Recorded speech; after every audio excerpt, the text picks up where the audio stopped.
Hello my dear friends, you're in the Military Summary channel, and this video we're going to discuss the most important events that took place during the previous 12 hours. We have lots of very interesting updates, so let's start. And the most important update is that today the President of the United States of America, the 47th President Donald Trump, is going to have a call with the President of the Russian Federation, Vladimir Putin.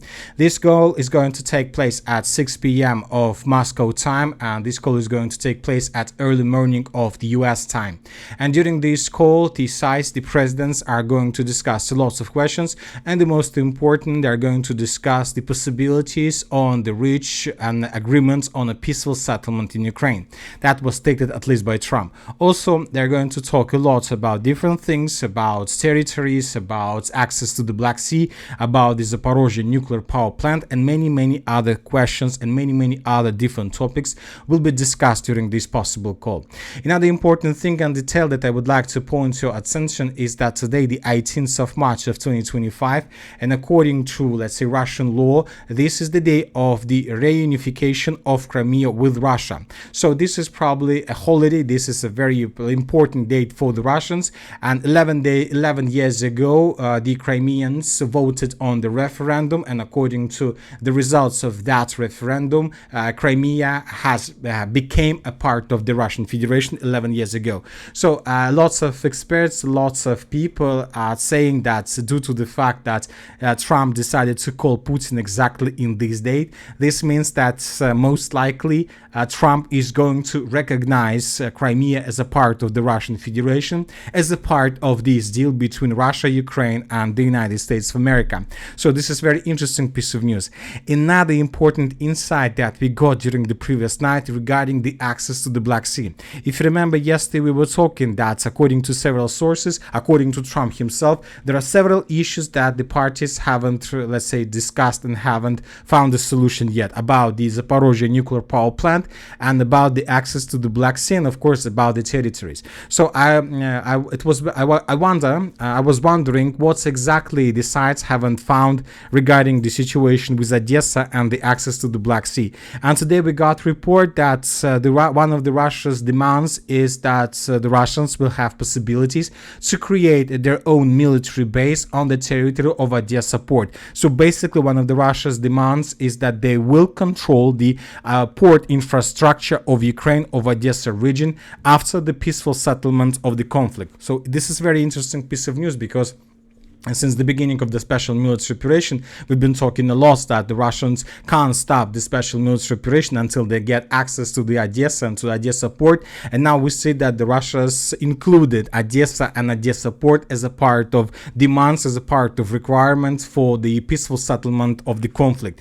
And we believe that maybe the Russians will try to exchange the territory of Energodar and the Zaporozhye nuclear power plant for the port's infrastructure of Odessa. So if you remember, the Ukrainians and Zelensky himself wanted to exchange the territory of the Zaporozhye nuclear power plant for the city of Sudzha and the Sudzha agglomeration, but after the Ukrainians were completely defeated there, after the Ukrainians suffered significant losses, lost hundreds of vehicles of the Western producers, Bradleys, Abrams, and different Max Pros, MRAPs, Kipris, lots of equipment and vehicles were captured by the Russians.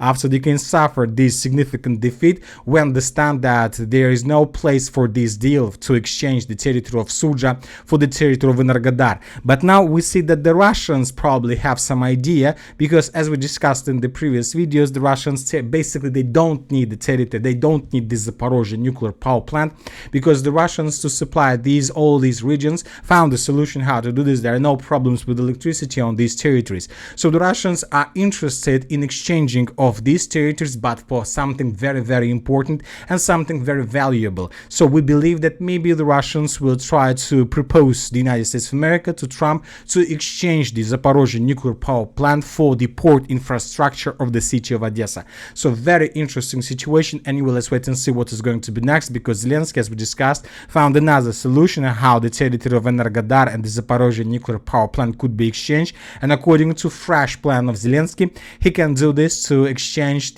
for security guarantees for the unrecognized small country of Transnistria. So as you can see, everything is very complicated. But when talking about these talks, about these negotiations, everything about the Ukraine's interests and the interests of the Russian Federation. So the question I have is, what kind of interest the United States of America have in all these things? And telling the truth, we believe that the main purpose of Trump call to visit and all these talks about the settlement of Ukraine and so on is that the Russians would give guarantees to the United States of America that they will not supply, that they will not support Iran and Houthi in Yemen in fight with the fleet of the United States of America.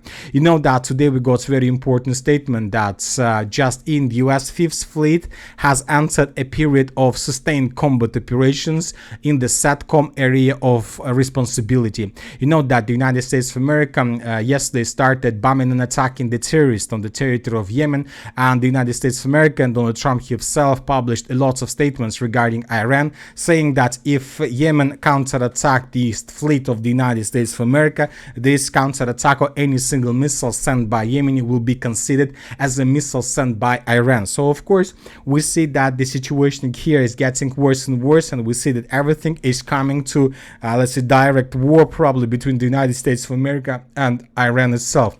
So and that is why the United States of America wants to be 100% sure that the Russians will not support Iran with weapons.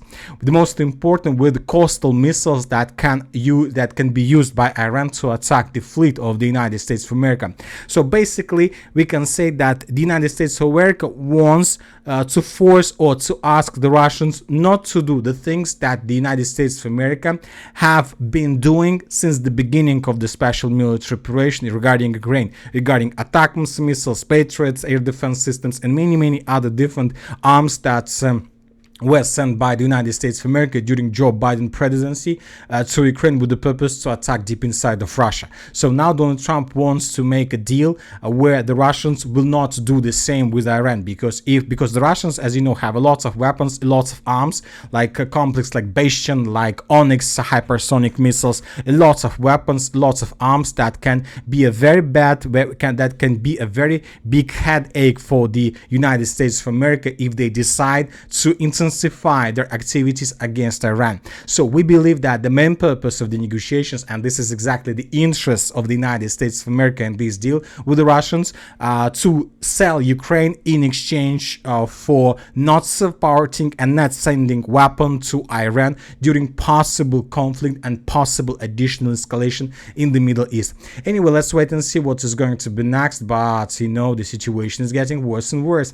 Now let's return back to Ukraine and let's discuss the situation on the ground, because this morning we start receiving lots of updates that the Ukrainians began another offensive operation, or they made several attempts to cross the border with Russia in the Belgorod region.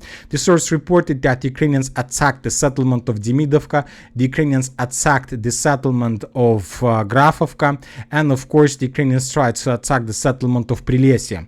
As for the 10 a.m. of the Russian or Ukrainian time, those attacks were repelled by the Russians. The Ukrainians suffered losses, but one thing the Ukrainians managed to achieve: they managed to demine the border, they managed to destroy the minefields, and they managed to create roads for possible further offensive operations.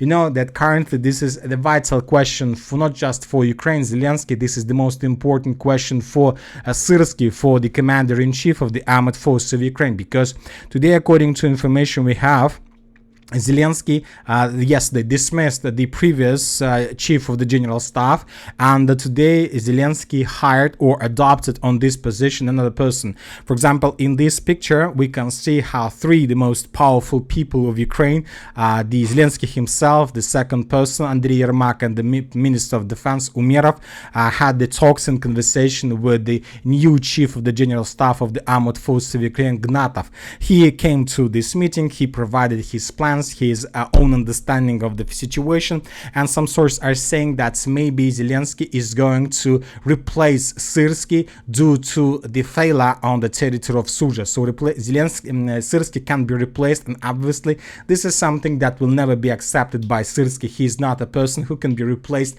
by anybody. So we believe that Syrsky, despite his failures in the past, he's a very strong person that can show resistance to Zelensky. Anyway, let's wait and see. So that's why we believe believe that these attempts to attack deep inside territory of Russia on the border were planned and prepared by Syrskyi with the purpose to slow down the Russians, most likely to slow down the Russians, the redeployment of the Russian troops from the Kursk and from the Belgorod directions towards, let's say, Zaporozhye area, or towards the Pokrovsk direction, or to the direction of the Kupiansk, where the Russians have advantage, where the Russians continue their offensive operation, where the Russians almost every single day take more and more territories under complete control. For example, during the previous 12 hours, the Russians managed to improve their positions in the vicinity of the settlement of Alexandropol. This is already Konstantinovka direction. In this video, we can see how the Ukrainians were trying to counterattack positions they've just lost, but another reinforcement and reserves that arrived in this area was destroyed. Another video published today by the Ukrainian side from the settlement by the name of Shevchenka. In this video, we can see how the Ukrainians were FPV droning and attacking the Russian soldiers in the most eastern part of the settlement, and this part used to be under complete Ukrainian control several days ago. So we see that the Russians stabilized the situation and the Russians forced the Ukrainians to fall back. Another important series number of updates are coming from the Zaporozhye direction, where the Russians continue their offensive operation. Today, for example, even the pro-Ukrainian source Deep State confirmed that yes, indeed, the Russians, as a result of their fast lightning attack, managed to break through the Ukrainian defense belt and to take under control significant territories, and the most important, the Russians are not planning to stop. So these changes on the ground, for example, today were provided by pro-Ukrainian sources. So we see that the Russians are advancing, and the most important, the Russians are expecting when the reinforcements will arrive from different directions, from the Sury direction first of all, and the Ukrainians are trying to do everything they can with the purpose to slow down the redeployment of the forces and to be first who can redeploy forces in this area, because now we understand who is going to be faster, can win and will win the battle for the Zaporozhye region. But once again, we discussed the situation yesterday, and I told you that as for me, I don't believe that the Russians are going to, let's say, carry out something special in this area, because, for example, today we received a fresh photo of the strongholds and defenses and defense lines of the armored forces of Ukraine in this area. As you can see, the Ukrainians, since the beginning of the special military operation, managed to create a layered defense line, so I'm not even sure that any army in the world can penetrate these defense lines. It's very, very difficult, most likely would be very complicated. The Russians, of course, can take the settlement of Orekhov, of Gulay Polya, just several villages and settlements, let's say, in the buffer zone, but I'm not sure that the Russians are able to move further. They need for this at least 100,000 soldiers, let's say, to get just the outskirts and to semi-encircle the city of Zaporozhye from the east. As for now, we don't see these resources from the Russian side. And that's it for the short video on military summary. Channel reminds we condemn any violence in the world. Thank you for watching. Subscribe to my channel, put your likes, join my Patreon, and have a good day. Bye bye.